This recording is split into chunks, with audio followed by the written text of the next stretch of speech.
We're going to have the theme of extractives, and there's quite an overlap in terms of mining industry between the two presentations that we have today. The first presentation is going to be by Yara Sintra, Yara is at the University of Rio de Janeiro and was a visitor at Sheffield University, where we had a few meetings in the Botanic Gardens, if I remember, during the coronavirus period. So, I mean, it was, you know, what a time to be a visitor. I really felt sorry for you, Yara, during that time.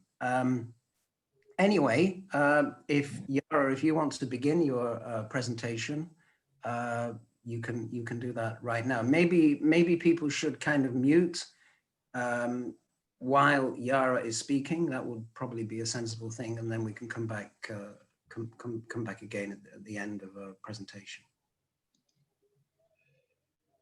Okay, over to you, Yara. Okay, thank you, Jim. I'll share my screen. All right. So just 1 second, and I'll be right back. Yeah. Can you see? Is it? Can you see my screen? Good. All right. I don't know if it's working, the subtitles, because I don't have any subtitles here, but you probably do. Tawan, if it's not working, please. It's not working, Yara. Not working. That's weird, because I've done exactly what you said. Configurações de legenda, Reino Unido, português. Poderia sempre usar legendas. Sempre usar legenda. Ah, that's it. Yeah, I think now it's working. Put in the presentation mode, and then I'm gonna pick. Okay. Having problems with my headset, so I don't know. Working now. Is it working now? Is it working? Good, good. So I'm quite happy to be here, working again with Jim, and also the McKinney and Marcia, who we will discuss on mining companies. And so I thought I could think of how could I contribute to your interesting research. So I decided to present this paper, was published last year. And this paper is based on the case of the accident that happened with the mining company Samarco. It was really huge, massive accident in Brazil. We have well, I'll think about. I will go on this accident later, but the emphasis is in the reputation risk management on the discourse of Samarco corporate reports. So it has a link with accountability. For I think it's quite. It has a link to your paper, to the second presentation. And I should have copied this. I should have copied this address, because with this address here, you can download the paper in case you want to follow me with the paper. There is a Portuguese and an English version there at the Revista de Contabilidade e Organizações. So, so if you can if you want to, it will be fine. So, First, the context. On November 5 in 2015, a Samarco mining company's dam burst. It was located in Mariana, a city in Minas Gerais, which is a state in Brazil, and it caused the most massive environmental disaster in Brazil until that date. And I have added this part because after we worked on this paper, a few years later, last year, we had a very bad accident that it's out from Vale, called Brumadinho, the place. It's also in Minas Gerais, and it also had a dam burst, but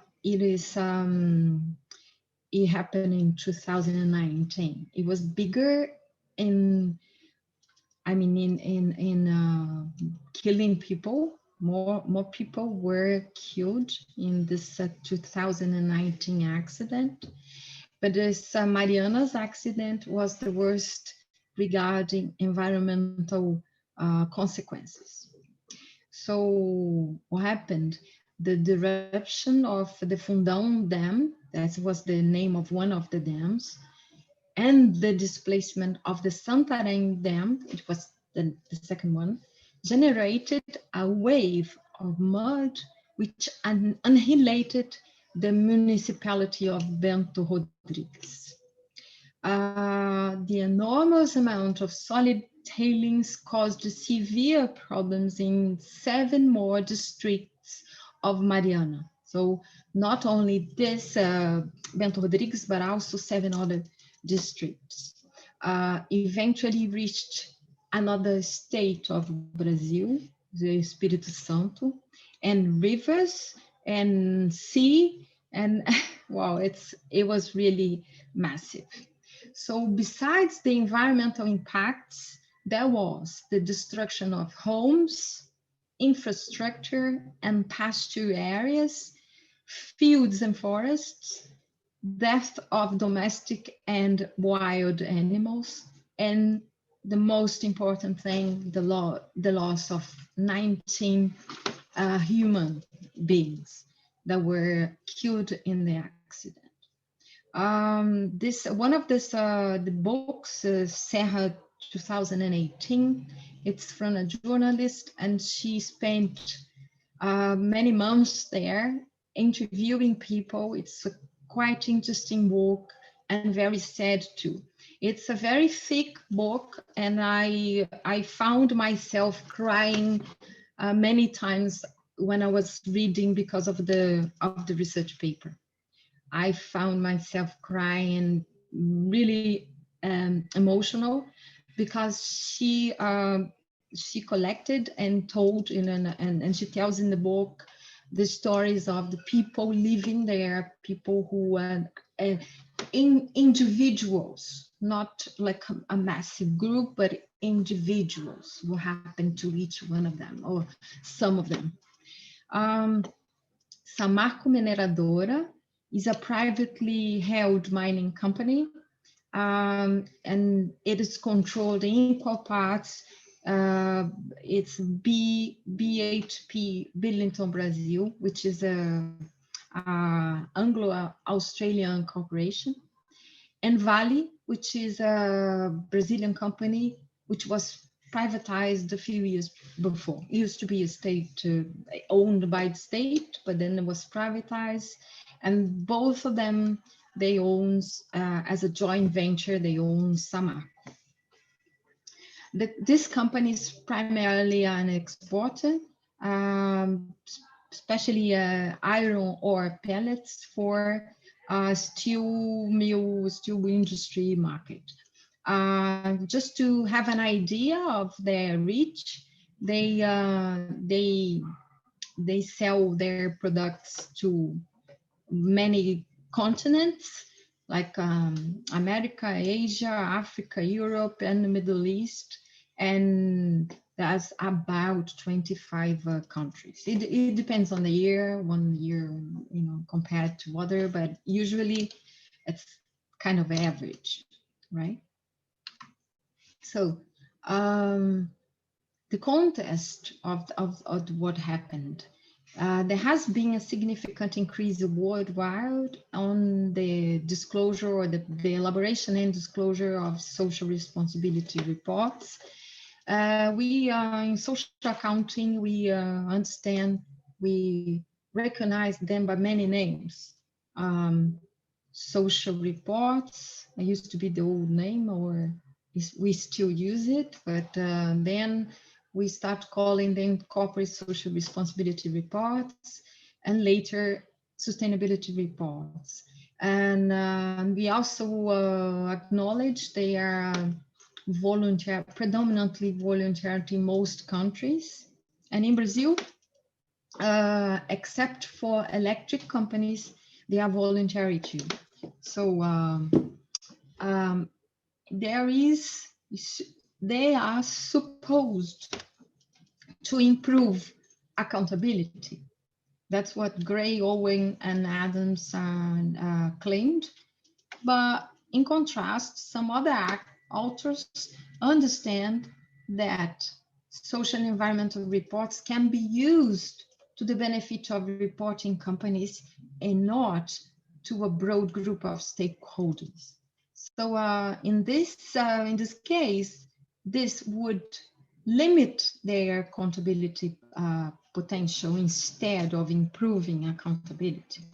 So some researchers, they have also worked on or studied the motivations for sustainability reports disclosure.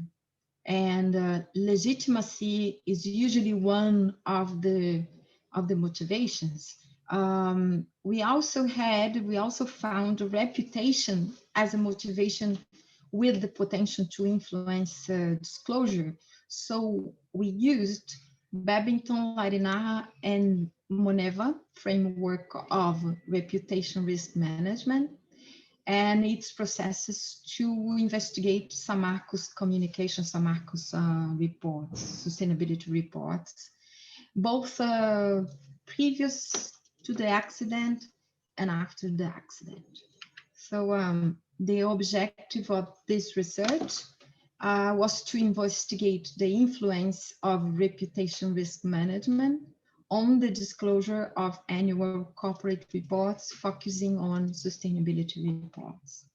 The research strategy was a case study of Samarco Mineração, selected as a high impact case of a phenomenon of interest. And it was especially interesting because they were, as we would be working on reputation, they would be, because of this severe social, environmental, and financial damages they suffered, they would be sensitive regarding their reputation. And so a content analysis of the sustainability reports was performed, identifying the main disclosure terms and the elements of reputation based on the corporate reputation rankings. It's also based on Babington's and colleagues paper of 2008. So we worked on it. So the corporate reputation rankings, they identified financial performance, quality and management, employee quality, social and environmental responsibility performance, and quality of goods and services as blocks of reputation. So the analysis is divided into parts: the reports before and after the Fundão Dam bust disaster. In addition to this content analysis focusing on these terms related to the corporate reputation rankings, we worked with the typology of image restoration brought by Benoit in 1995. So it was applied to the post accident report. So this is the second part of the paper. And the idea was to identify the components of reputation risk management in the reports.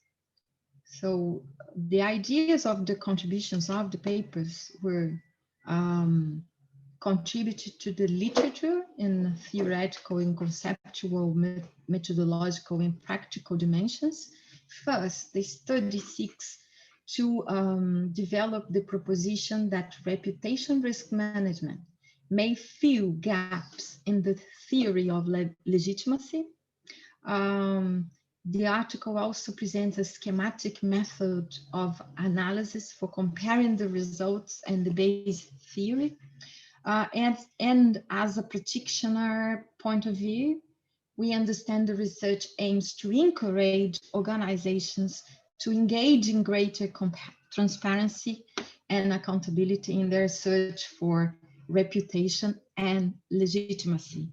I'm just only show a few tables because it was difficult to copy to the PowerPoint from the. I don't know if you can see. I think I need to change my my view, right? You can't see what Tawan.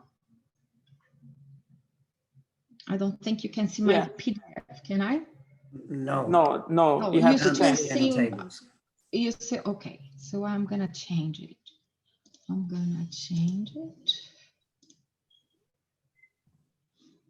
as soon as I can. You share, okay, you share.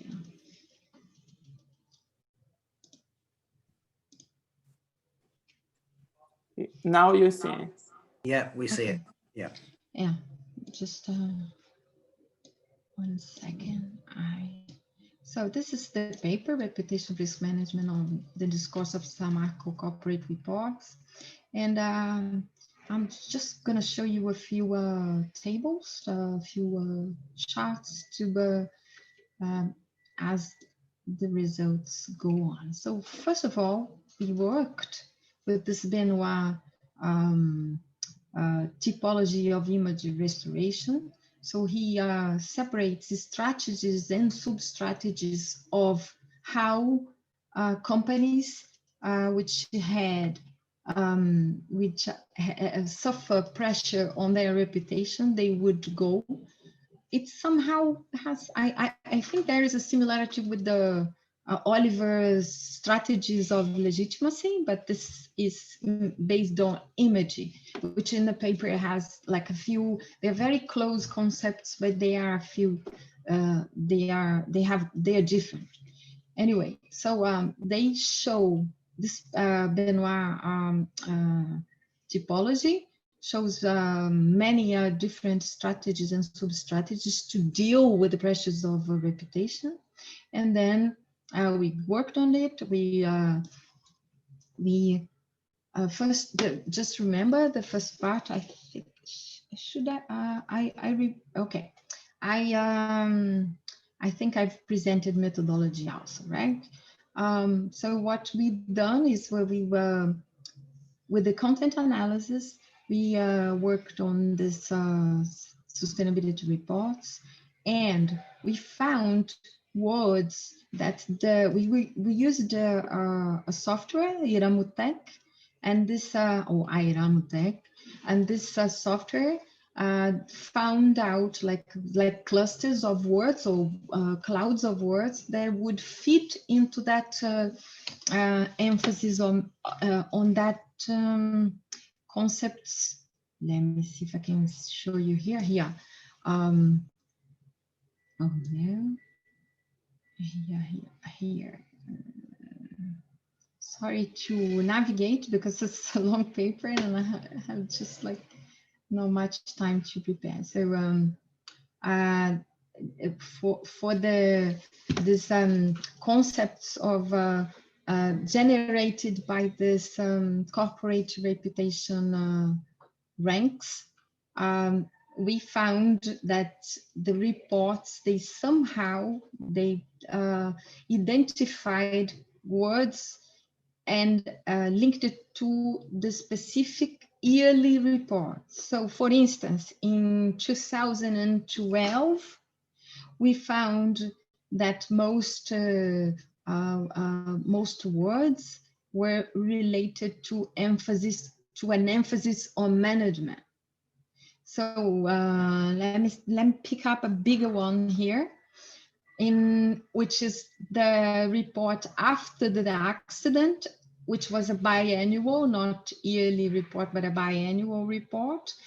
2015 and 2013, there was a very high association with emphasis on ties with society, which is interesting because they were looking for ties with society after what happened. So so we've done that, and then we've separated by class. So for instance, in the reports 2010, 2011, they were related to class 3D scores. Class 3D scores, just to go back there, emphasis on production, right? So in the first years, they were very interested in showing their development in production. They needed to show how productive they were. So there were so many, and also they in this production to show their production development, their efforts. They were also focusing on how efficient they were. So they were, for instance, saying they didn't use a lot of water. They were very efficient with water. They were working on waste and emissions. So they were like putting most of their emphasis on their reports on either financial performance, saying how well we are going on, our results are going on, social and environmental responsibility like water, waste, and emissions, and also the good quality of our services. We couldn't find anything on quality or management or employee quality, or like significant. So then for the 2012 through 2014, so immediately before the accident was in 2015, we found that the recurring words in this class 1 reports, they were business, financial reports, and so they were talking about how good their business was, the quality of their management. They were like talking about their how good their management was, their conduct of their sustainability and the compliance with risks, and how strategic they were working, they were doing. So eventually, the last report, I think this is the one. Yes, class 2 reports. They were 2015 and 2016, because it's only one report for 2 years. So they were regarding financial performance.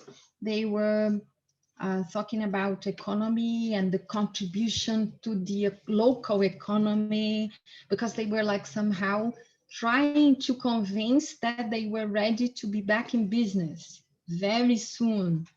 And quality of management, the words that showed up, that appeared, were Renova Foundation. Renova Foundation is a foundation that was set by the company to deal with the families, to deal with the employees, remediation and dialogue. So they were like putting all their most of the words, they would be like somehow promoting how they were working on remediation and dialogue and the work of the foundation.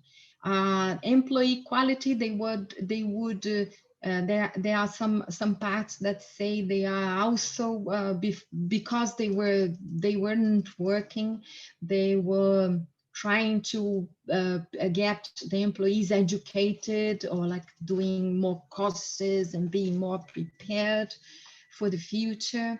And social and environmental responsibility performance, they would talk about community, work, and rupture. So, and the financial performance, we don't have a lot in this last report after the accident, which is somehow expected because they were not making any revenues, so they were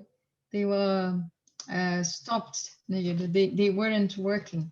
So this course, they portrayed some interesting things. I think if you're interested, you could is a group I can, or there is this link for the paper. And eventually we worked with the Benoit typology and brought pieces of except of the reports related to the strategies, image restoring strategies. The most interesting ones we could find, they were related, or the most massive appeared more. They are related to compensation, they are related to corrective actions, and they are related to mortification. So the responsibility, but it's funny because the responsibility is recognized as in is the offense of the act, and the subject asks for forgiveness. So it's somehow, but it's very, very subtle. So the results show that the report somehow, they, since 2010, they if we put the economic situation of the company in a chart, we can relate what they portray in their reports so connected to an effort of reputation regarding the main focus of the company. So the reports portray the focus of the company in those years. It's quite interesting, the results.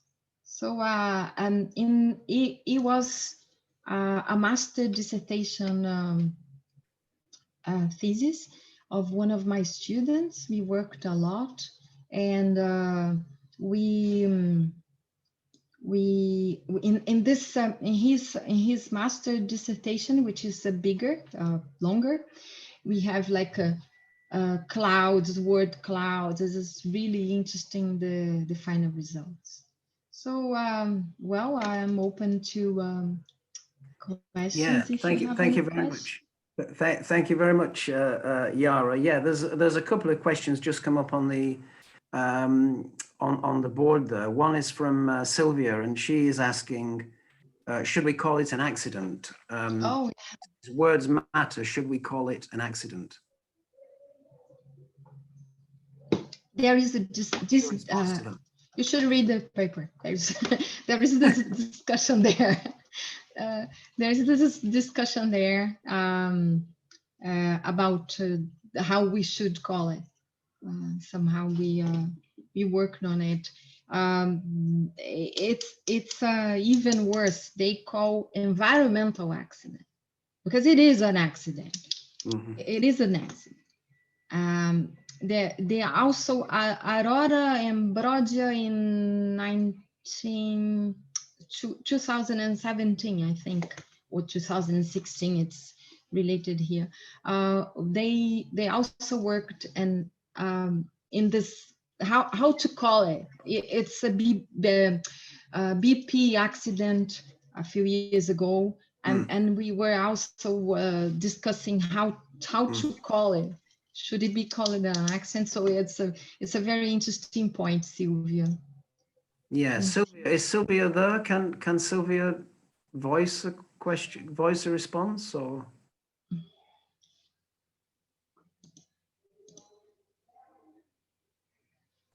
Sylvia? I think she's not here anymore. Yeah, I mean, I guess the issue is, you know, in what sense can an accident be foreseen by the existing structures and regulations that you know that operate for the mining industry in Mariana? I mean, that would be an interesting question to.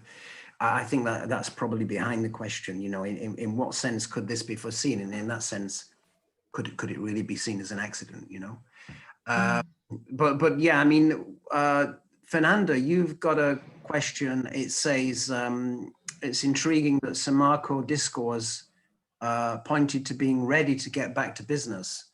And the second disaster is what sort of business they were and what sort of risk local communities were exposed to. So my question is, what sort of mechanisms were created after the explosions to avoid repetition? And how can society monitor the risk?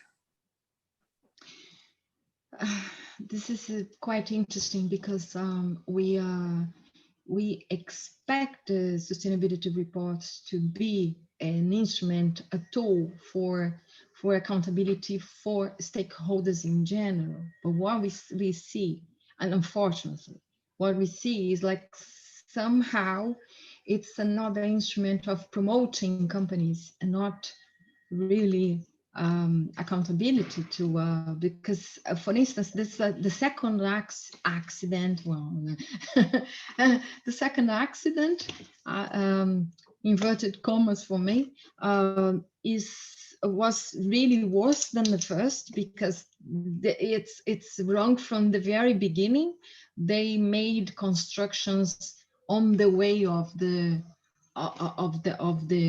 if anything happened to the dam, it would affect and affected the construction, which were the restaurant and other places where everyone would be there, like many people working, frequenting or being in those places. And we also know, now we know that the top management, they are receiving like very they are involved with the justice, because it seems they already knew. And this is not only the second accident. This first accident, which I mentioned the book from this journalist, she worked on a few parts where she went to consulting companies who gave the company some recommendation or not, and why they done that in that way. So it's really interesting. It's quite interesting. So how can we monitor? I don't really know, but what we know is it's a very risky industry, and we should be we should fight for our rights as citizens, and it's not only and I think, Jean, you will, I don't know if we'll talk about the curse, because the curse also, yeah, okay, because the curse also, because we think the local, the company, the cities will be like, or the places will be like richer or anything, and eventually they don't. Yeah. Eventually they don't. I mean, yeah, okay. I just wondered if any of the panel members would like to ask a quick question on the paper, McKinney and Marcia, to see if you want to ask a question.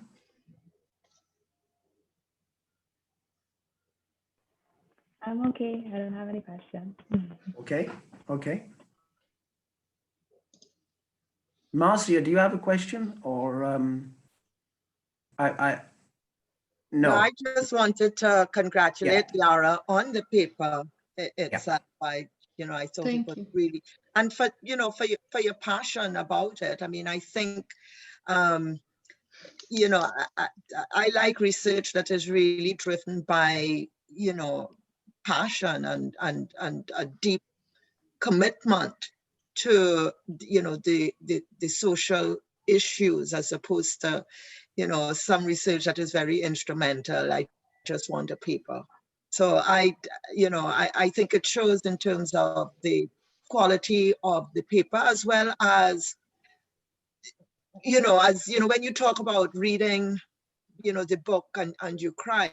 I mean, these are the real issues. And to me, this is really what drives my kind of research too, Good. Me too, Marcia. Yeah, Okay, thank you. Thank you, Marcia. Yeah, the interesting thing as well for me is like interaction between the corporation and others, and how that kind of shifts over time. So that would be one way of looking. Could maybe develop the argument here.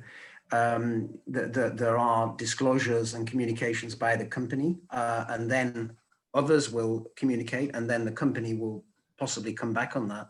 Sometimes it's difficult to see, that as a communication, but it's an interesting kind of dialogue sometimes that occurs. We don't have that many studies that have focused upon that kind of communicative aspect in relation to that. What I'd like to do then now, Yara, after that very stimulating presentation, is to move on to the second presentation now. Thank you. And this is going to be a kind of discussion between the three presenters, including myself. So at one point, I'm going to be chair, but I'm also involved in the presentation. And this is looking at the extractive industries transparency initiative in Trinidad and Tobago. And so if I can start the presentation by handing over to Marcia and McKinney. Marcia and McKinney, both at York University. Marcia Anisette will be very well known to people on this call, I'm sure. Editor of Accounting Organizations and Society, and very long established academic. I think we were debating when we first met, actually, but it's a long, long time ago now. So I won't say any more about that. But that was in Manchester a long time ago. And McKinney is a PhD student of Marcia at York University, and very exciting researcher as well. And both Marcia and McKinney are Trinidadians, if you can say that. I don't know whether you're supposed to say Trinidad and Tobagians, but I think you can say Keep it short. Yeah, okay, so we'll move then now to, I think Marcia, you're going to say a few words at the beginning of the presentation, and then we're going to keep interrupting each other. So Marcia, you come in. Okay, so just to keep it short, we call ourselves Trinidadians because we are from the bigger island.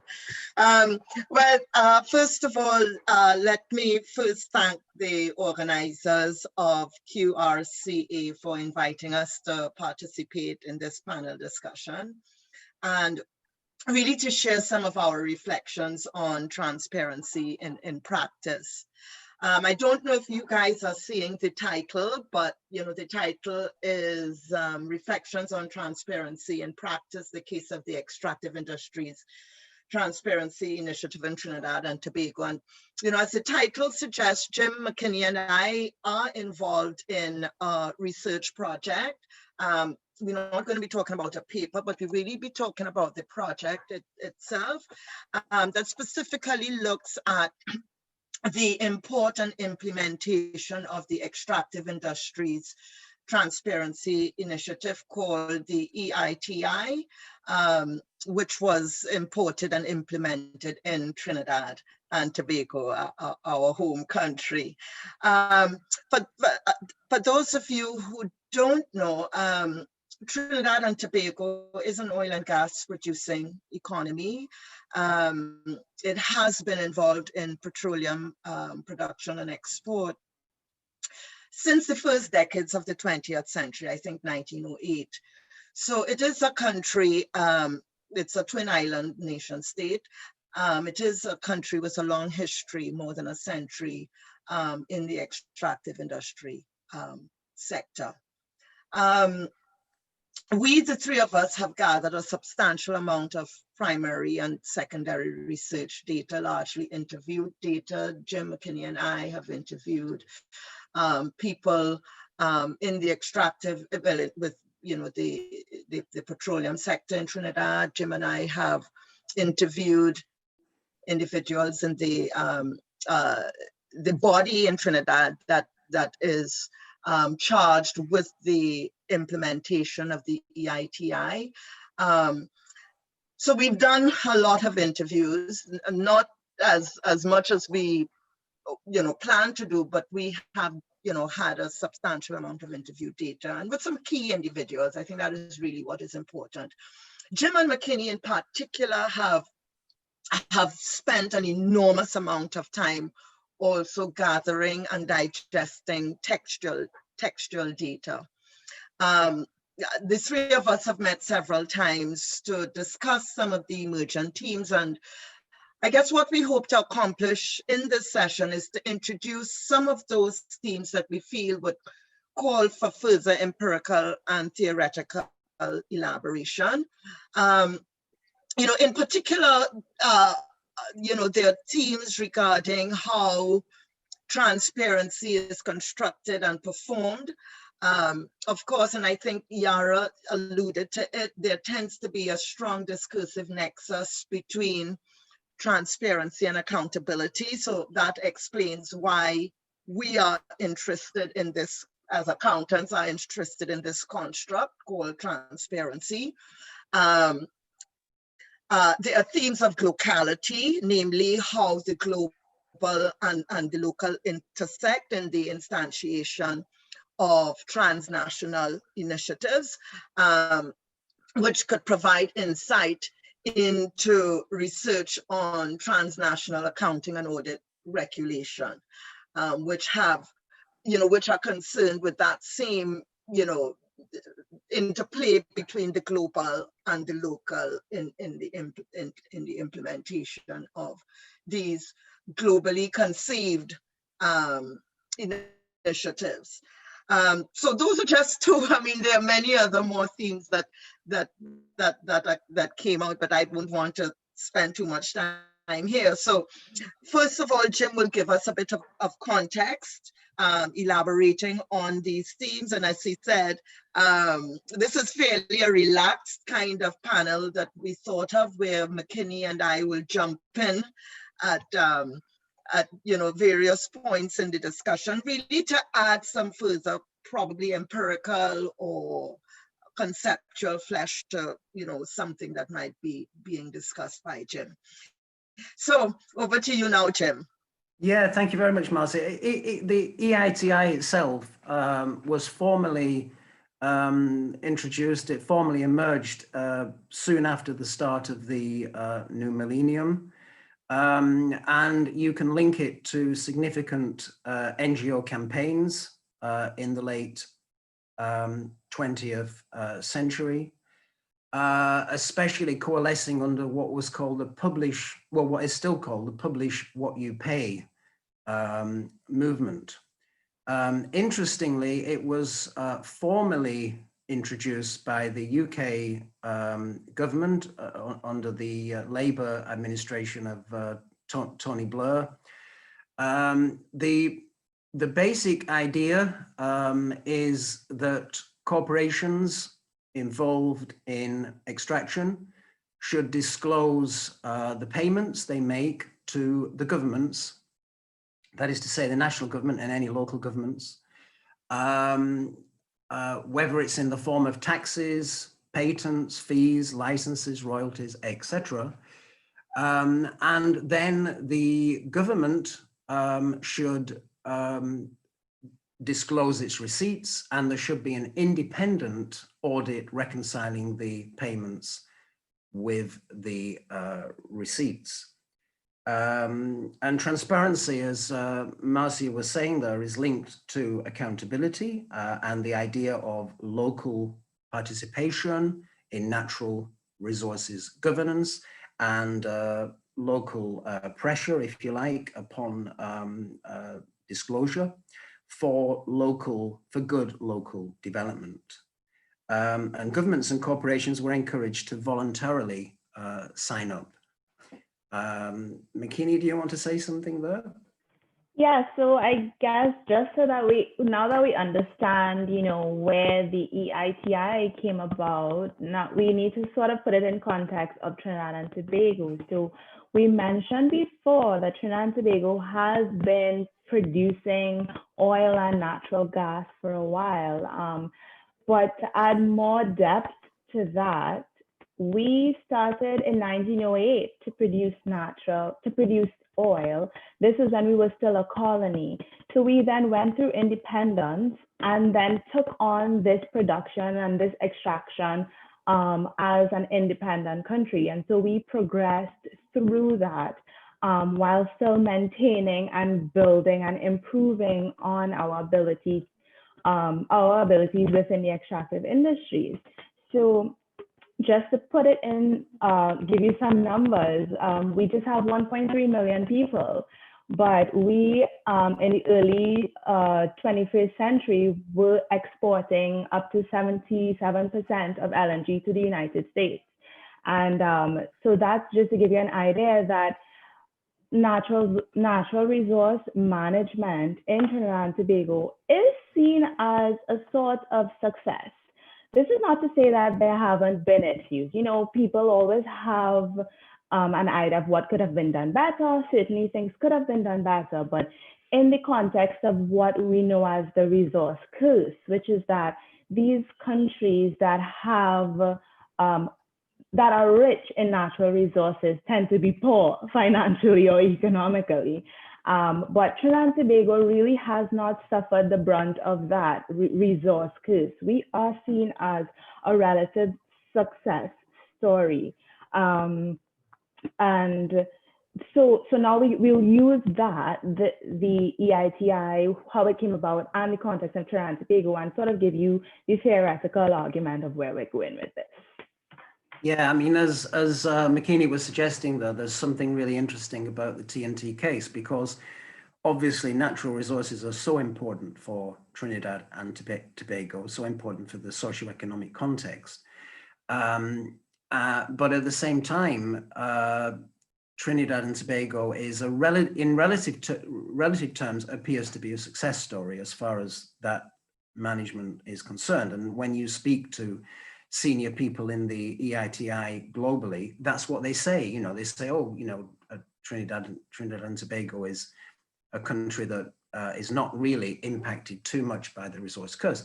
But as McKinney is saying, though, there's always possible issues. There's always possible things that could be done better in the context. And because it's so important in Trinidad and Tobago, it's really worth focusing upon this in a study.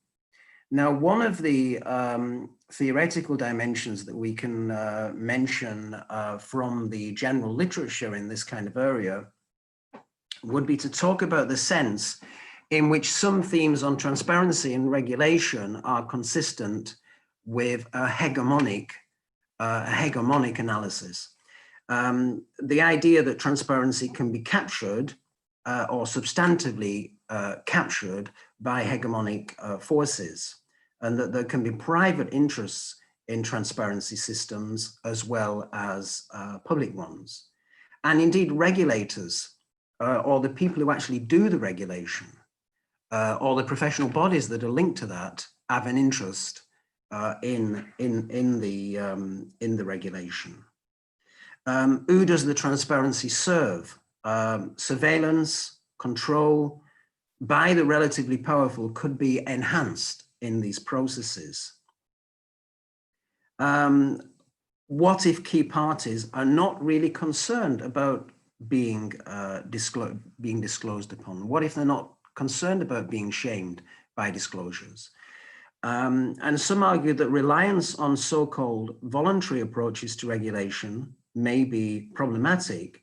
But you could also say that legislative prescription is also problematic as well, because, you know, a law is a law, but how is it actually applied? Is it applied, and how is it applied? And so, Marcia, I think you might want to come in at that point.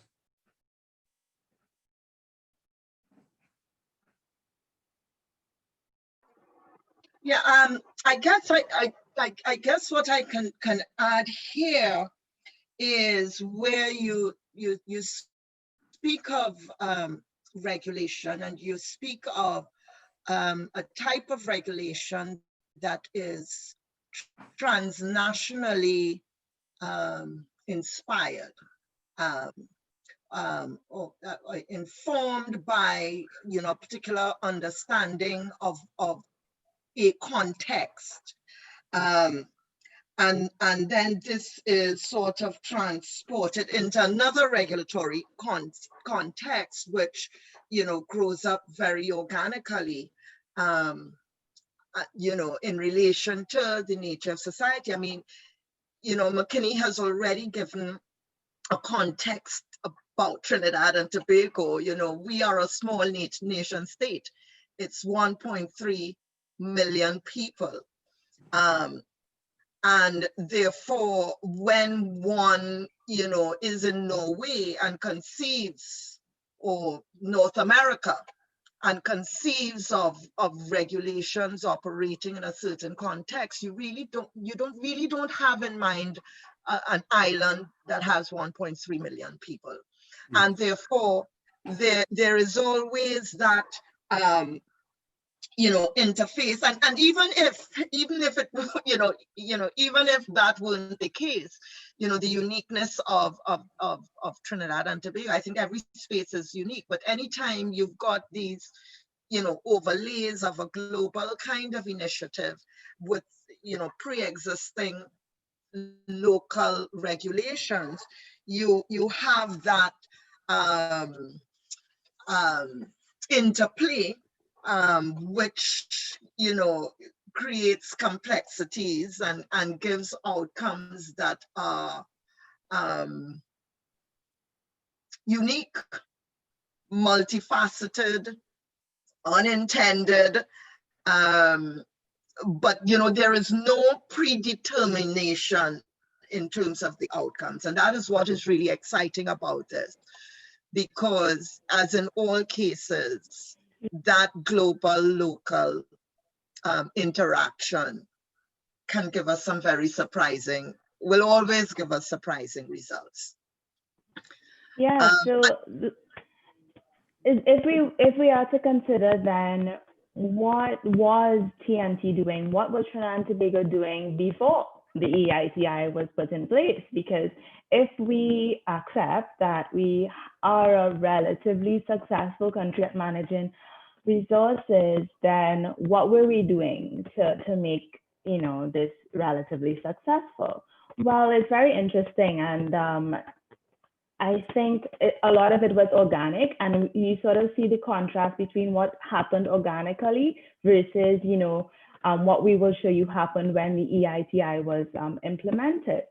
So a key feature when you speak to sort of the experts in the field, people who are either around back then or people who have studied the history, is that these multinational corporations that were involved in the extractive industries in Trinidad, they had to have a very deep social connection with the communities that they were working in.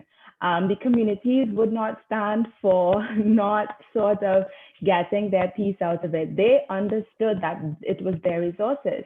And so it's referred to that, that the multinational corporations were actually considered a community godparent. That's the relationship that they had. So it wasn't just about, okay, we're taking your resources, we're giving you adequate financial payment, but they built schools. They trained young men and women to be able to work in the industries. They built community centers. It was a central part of their existence. If they wanted to operate within those communities, they had to contribute to those communities in ways that were material to the people living there. And so they were considered as community godparents. Now, of course, again, this is not to say that there weren't issues, but the interesting thing is that these issues were actually addressed on a local level without, without any global force necessary. So during the 1970s, when the Black Power movement happened in Trinidad and Tobago, a big part of that was lobbying for what they saw as issues. You know, they wanted people in the community to have higher positions. So they didn't only want to come in at the lower levels within the companies, but they wanted managerial positions, supervisory positions, and they lobbied for it. And out of that, the trade unions were a major part of it. And so from that, this tri-stakeholder approach was actually born in Trinidad and Tobago organically. So we had the multinational corporations, the government, and the trade unions, or which are representative of civil society, coming together to decide each of these parties has to have a voice if we want this to be successful. Now, interestingly, that's what the EITI is all about, this tri-stakeholder approach. So we see that on a local level, it was already, Trinidad and Tobago already decided that this was necessary for success. Of course, we will see that although there are similarities, there are a few differences and problems that we have discovered during our research. The state, in terms of the government, also began to make sure that they had leverage in this. So they didn't want the multinational corporations to have so much leverage that, that they were more powerful. So the state started to introduce companies, so the National Gas Company of Trinidad and Tobago, Petrotrin. These were companies that were introduced by the state so that they had both stake in the actual product, management, and governance. So within all of this, you know, we might wonder, why did TNT even sign up to the EITI, since it seems that we kind of had it under control? But there was an element of wanting legitimacy. So there were contrasting views on whether TNT should sign up to the EITI, and we got this came out in interviews that were done with the TTEITI, which is the Trinidad and Tobago arm, or where how the EITI operates within Trinidad and Tobago. And you know, so some people were saying that we don't want to sign up with the bad folk, the folk that can't manage their economies. Why would we want to be in that group? But then others are saying, you know, but this is an internationally recognized institution that is all about transparency and good governance. So maybe we do want to sign up with them. And, you know, eventually Trinidad did indeed sign up and was instrumental in shaping the EITI, because Trinidad and Tobago was actually a part of the pilot project before EITI was actually even officially launched. So this brings us to this tension that we're seeing between, yes, we want to be on a global stage because you know, it gives us legitimacy, but how do these global things fit in with what we've already been doing, and what problems could it cause? Prof. Anisette, over to you.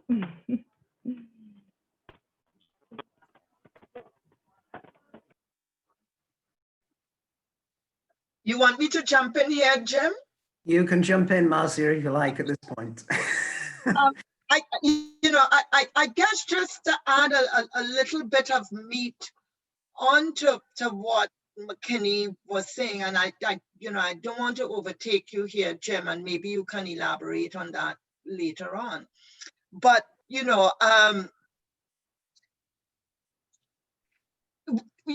what McKinney describes really is an organic type of accountability. All right. you know, there was some kind of exchange between the corporation and the community, and dialogue, relationships, commitments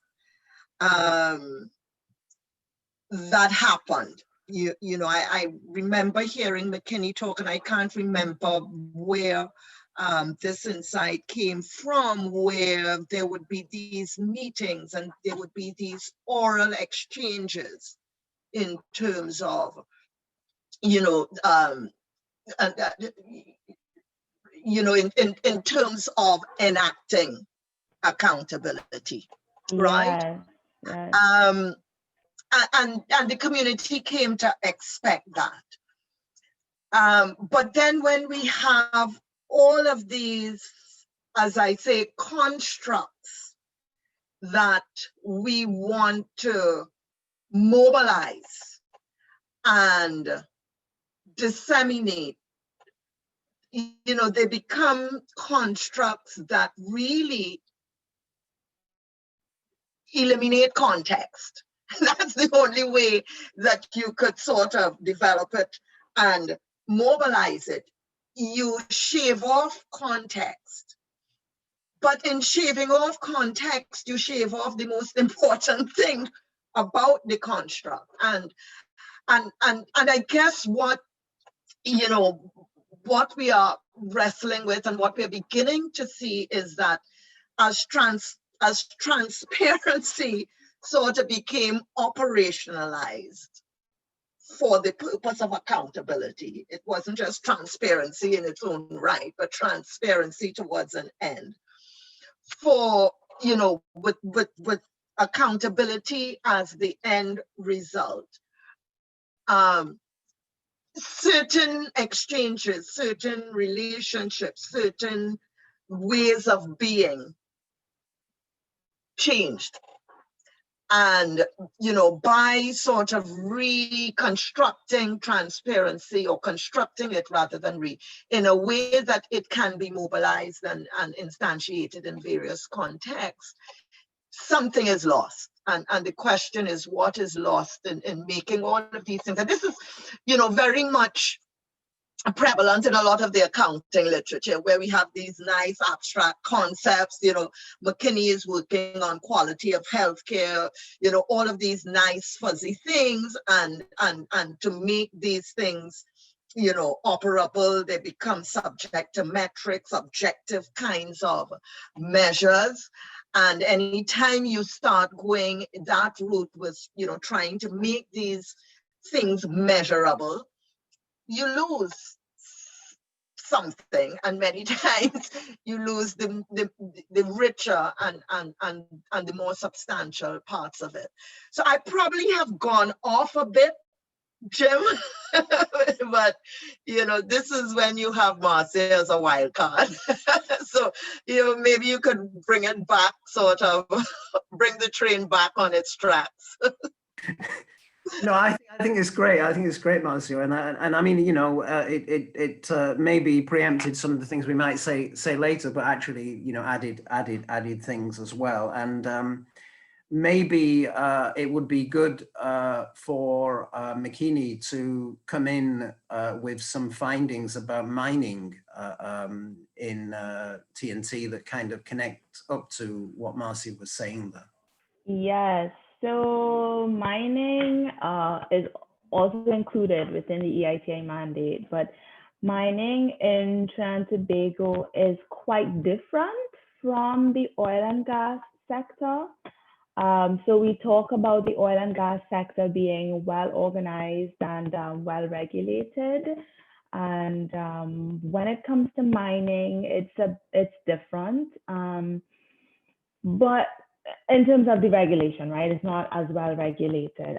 But what is important to understand, and how we can relate it, is that while oil and gas operates in certain towns, big cities, the multinational corporations are in the city, and it sort of operates on a very grand scale, mining is very fragmented, and mining is operated by small business owners, and everyone is just running their own little mining business. It's not all being assessed on a national level, like how oil and gas is being assessed on a national level. And so when the EITI was introduced, in some ways we can see that the EITI reports are being used to show that the government is actually not getting some of the taxes and levies that they're supposed to get from mining companies. And so there is a disparity in payments being made to the government. And of course, this is one of the purposes of the EITI. This is what they want to show. They want to show that through their reports, we can see these disparities. And that's good. We can see that some of the farmers, especially, because when they do quarrying, especially illegally or in areas that they shouldn't do quarrying, it affects farmland. It affects the drainage when it rains. And so some of the farmers now use these reports and to tell the government, like, this is what is happening, this is how much we should be getting back, this is how much produce we lost. And all of that sounds really good. But what's missing is the local context, that there might be a reason why mining is not as regulated. And that's because, unlike oil and gas, mining is done by these small business owners. And these small business owners just want to make their living, and they want to make their living running their mining without, really having to answer to these higher powers. It's like, this person running their own little supermarket, they just want to run their supermarket, right? And in a way, the government is happy just allowing them to do that. Whether that's good or bad, I guess anyone could have their opinion known on that. But it's just to portray how what a global standard might say may not always fit into the local context, whereas some of it may fit in. And in terms of other issues that the EITI reports uncovered, another part that probably the EITI isn't able to recognize or in the local context is that what was supposedly discovered by these reports in the mining sector, they didn't really discover it. So the investigative journalists and the media have been reporting on this for a very long time. This is not a secret. This is not something that the government doesn't know. This is not something that the people don't know. This is something that is known and just allowed to go on, as no one really feels that they're losing from it. I guess the government included, as evidenced by the fact that the government quarry operation is just as unregulated as the small business owners. And that is how mining has occurred in Trinidad and Tobago for as long as it has occurred. So it's like putting these international standards on top of this, and sometimes they don't quite fit as well as you might think.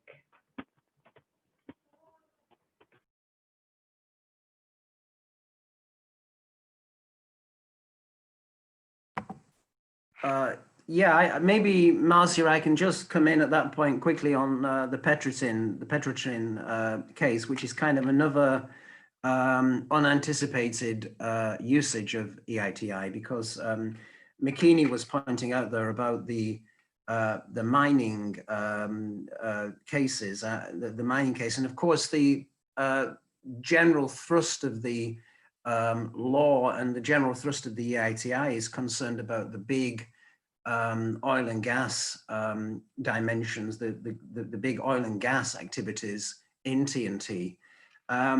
But as it happens, there was quite an interesting kind of set of debates in the media and Parliament about mining. As far as the Petrotrin is concerned, which became the state-owned oil company in Trinidad and Tobago, there was a debate in 2018 in which the EITI reports were used as well in Parliament and the media. in that particular context, the government was trying to convey the message that Petrotin needed to be reorganized, and that the profitability of Petrotin was actually very, very low.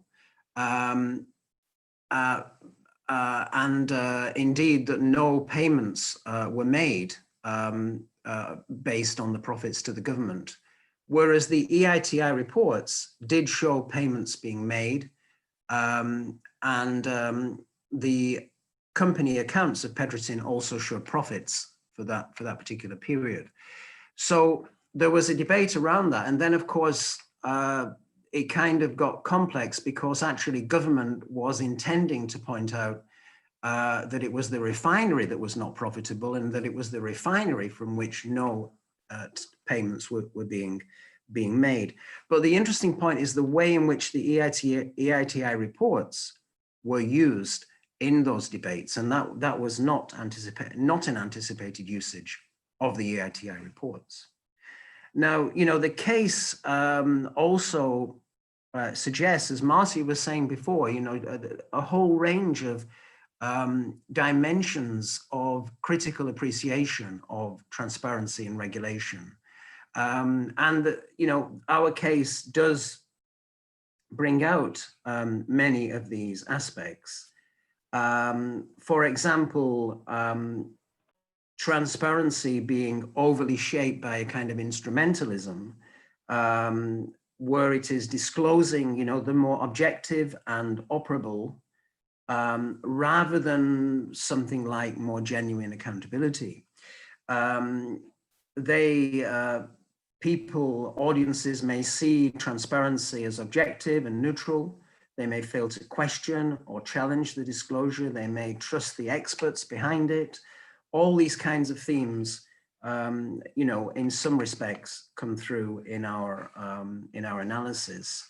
The disclosures become a kind of narrowing of focus. They displace critique and attention, and ultimately disappoint in terms of any substantive realization of accountability.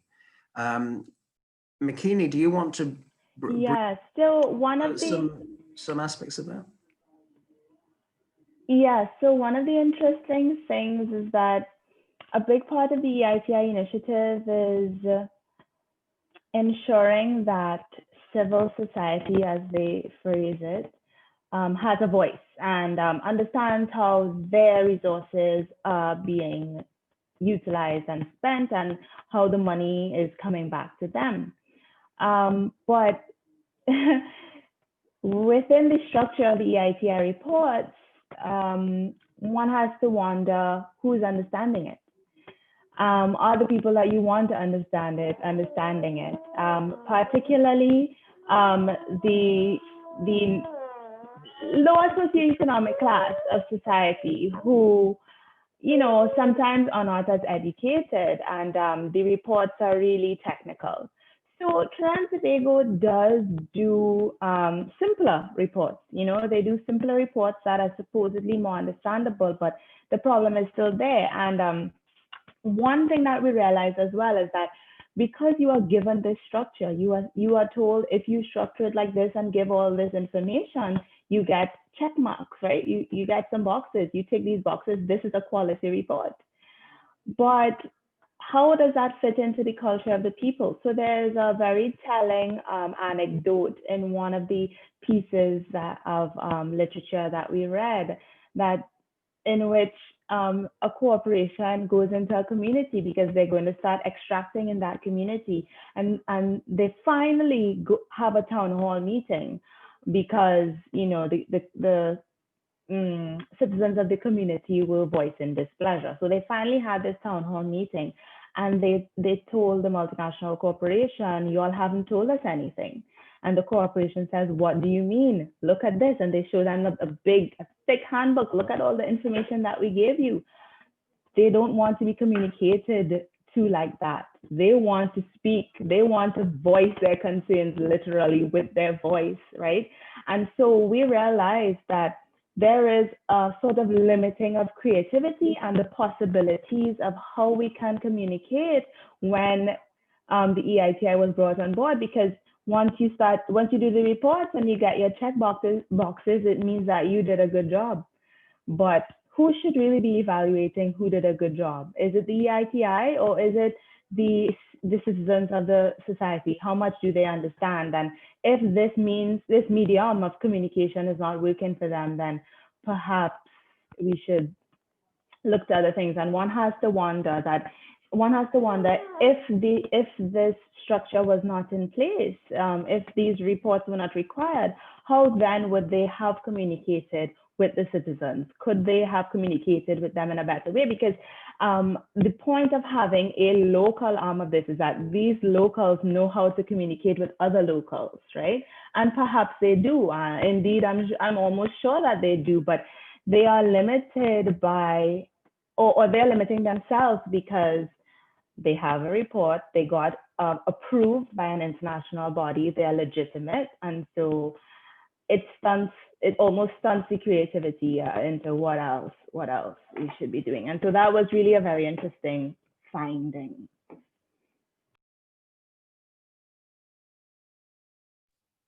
So, I mean, I guess just to sort of put the ribbon on what, McKinney is saying, we could think of the EITI in conjunction with local practice, but the EITI really displacing alternative or earlier practices and displacing sort of these local modes of doing things. And again to what McKinney spoke to on that level with the EITI, you can also point to relevant things not being covered by it, even if its requirements have expanded. But there are certain absences and important absences. Example, a substantive appraisal of Trinidad and Tobago's diversification strategy. This was a petroleum economy, and to reduce the country's dependence on the vagaries of oil prices. The country diversified into downstream industries and diversified into natural gas. None of that is in the EITI reports, right? But these are important aspects of that kind of accountability. So some communicative and governance possibilities are necessarily displaced, as McKinney has spoken to, but also narrowed and limited. Okay, great. Thank you, Marcia. I think it would be good right now to consider some of the questions that are coming through on the box, because quite a few have come through. I think Angelo has asked quite a lot of questions there. I'll just see if I can read some of the key questions out. There's just one coming from Pierre at the end as well. I'll just see if I can read some of the questions out that we can consider. Fernanda is asking about, will our study focus on the agency of actors? I don't know. Marcia, do you want to say something about that? Yeah, the agency of actors is always important, right? I guess it's important to say that, this is not one paper, right? And therefore, there is, when we talk about, and we may not have used the term, but we talk about, there's a regulatory space issue here, and very central to talking about, if one conceives of of this as, you know, as something that may have insight into that thing that you call regulatory space. Well, actors and the relationship between actors and the agency of actors becomes central. So yes, you know, that is important to us, and it's certainly something that is important to anyone who's looking at these issues using a sort of a critical accounting lens, right? Actors are seen as agentic. But there is also, you know, one could also look at how transparency is constructed, right? And there one is not really looking so much at agency of actors, but one is looking at how do we go about, how do institutions go about making operable, to use, you know, language that is very much you know, popular in the way we talk about things in sort of critical accounting literature. How do we render some of these abstract concepts operable, right? There you're not really looking at actors, but you're really looking at the process of converting something that is very abstract, right? How do you convert that into practice?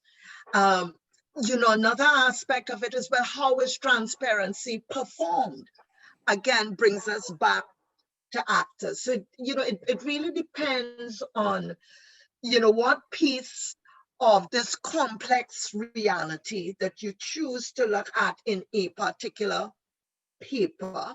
I like to talk about research as my unit of analysis, as opposed sometimes to a paper. Right now, we are talking about research. You know, we are not like Yara, where we have, you know, a nice, you know, paper that is, you know, or, you know, well bounded and so on. But if it were a paper, then we can bound that. If you're not there yet, we can bound it and say, look, we are looking at actors now.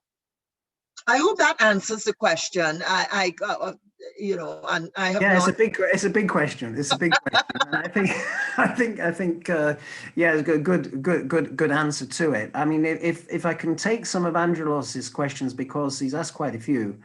First of all, can the TNT study be generalized to other places? Well, I don't really think it can, because there are so many unique features. That's my personal view. There are so many unique features of the Trinidad and Tobago case. McKinney mentioned one of them earlier in the discussion, in terms of the history of TNT, the significance of natural resources to TNT, and the reputation that TNT has for relatively sound resource governance compared with many other places.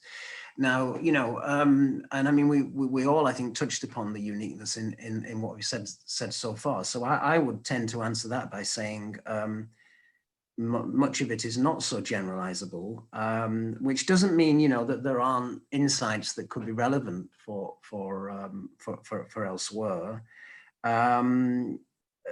Did accountability regulations have a strong influence on getting transparency in this Trinidad and Tobago case? I mean, the point I think that's worth making in relation to external and global influence on local practices is that what you end up with is a sort of overlaying of the global with the local. And in some country contexts or regional contexts, that can involve competing global regulation as well.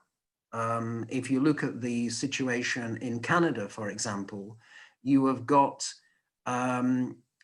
global regulation that competes and overlaps, as well as the local that preceded these interventions.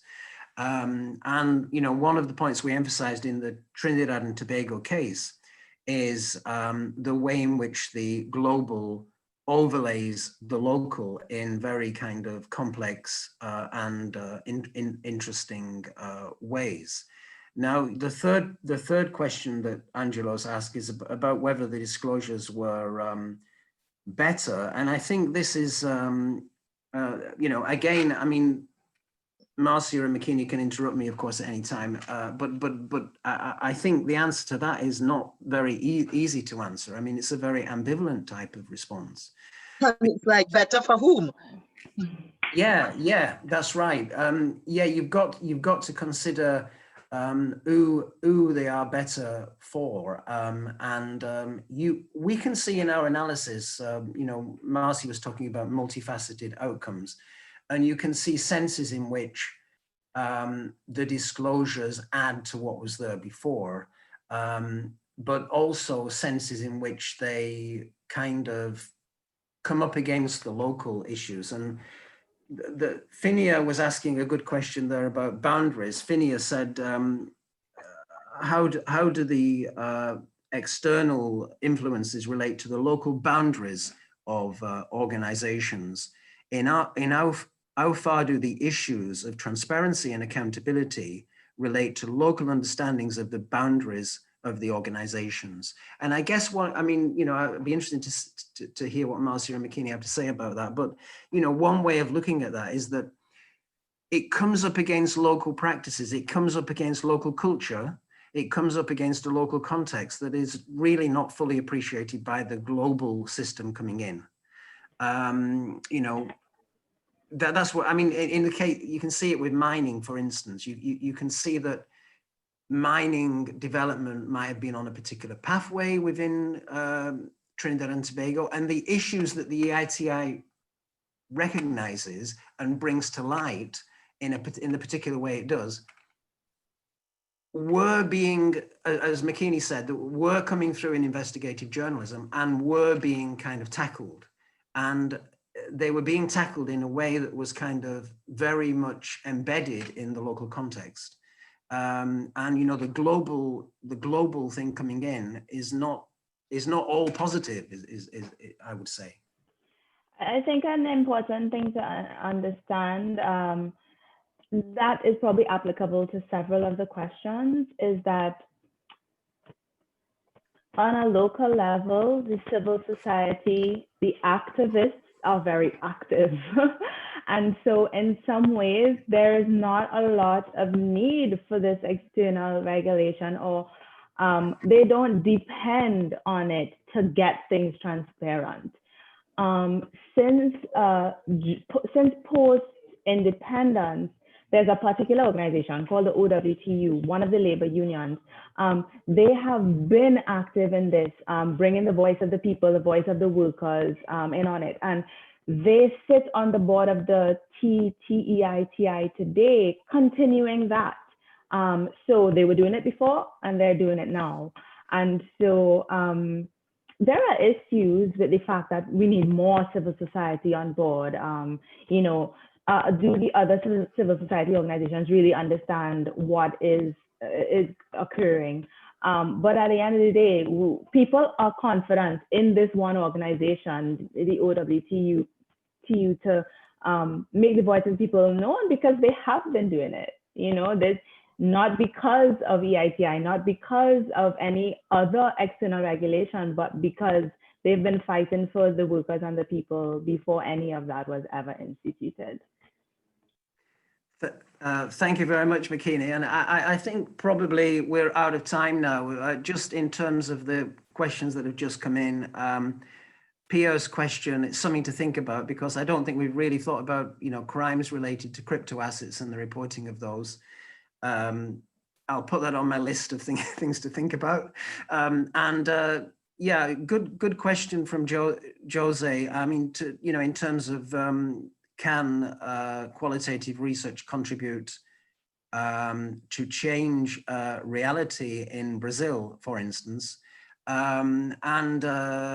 You know, qualitative and quantitative research can, you know, clearly help us to understand things better and get insights, including for praxis and, you know, qualitative research can allow us to gain in-depth insights, I would say.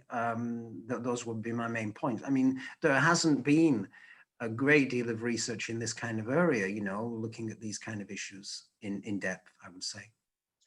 And I just want to add to that point, Josie, and it builds on what I was telling Yara, because, you know, I would say critical research, right, as opposed to qualitative research. And there are overlaps and so on, but, you know, it is what drives our research, right? What drives our research is concerns about injustice, be it in, injustice, intergenerational, environmental injustice. That's what drives it. That's why I spoke about Yara's passion. And that's, you know, that's, I think, what is underpinning your question, Josie, that, you know, critical research is about change. It is about looking at the status quo and saying something is wrong here and something needs to change. So it's not so much about qualitative research changing. It's about you as the researcher and your ontology. And if your ontology is one that says, I am not happy with the status quo, you will be driven to research topics, right, that are status quo disrupting, right? So it's more about what is driving you, whether it's qualitative, whether it's quantitative. To me, that divide is not relevant. What is relevant is what you have in the last part of that question about change, about changing the status quo and saying, I am going to look at a topic that unmasks, you know, something that is problematic about the status quo. I hope that answers the question as well. Right. Yeah, it does. It does. Great. I suspect we are kind of out of time now. Thank you, Sandra, for your comment. Excelente discussão. That's all I can say. Excellent discussion, right? Very good. Muchas gracias. Great. Thank you. Okay, well, I guess we can bring the session at this point to an end. I don't know whether it's going to cut out at some point because we're over time. Thank you very much, Sylvia, for commenting on that as well. And thanks a lot, Yara. Nice meeting you. Thank you very much. It was great. We managed to more or less. Thank you all. It was very good. It was really interesting, and I'm quite now. I'll be asking questions to Jim about your project. Good. Yeah, feel free. Feel free. Those people. I've been like, oh, I'm thinking. Yeah. Feel free to say. Thank you, everyone. Okay, bye. Thank you. Bye-bye. Bye. Bye. Okay. Bye.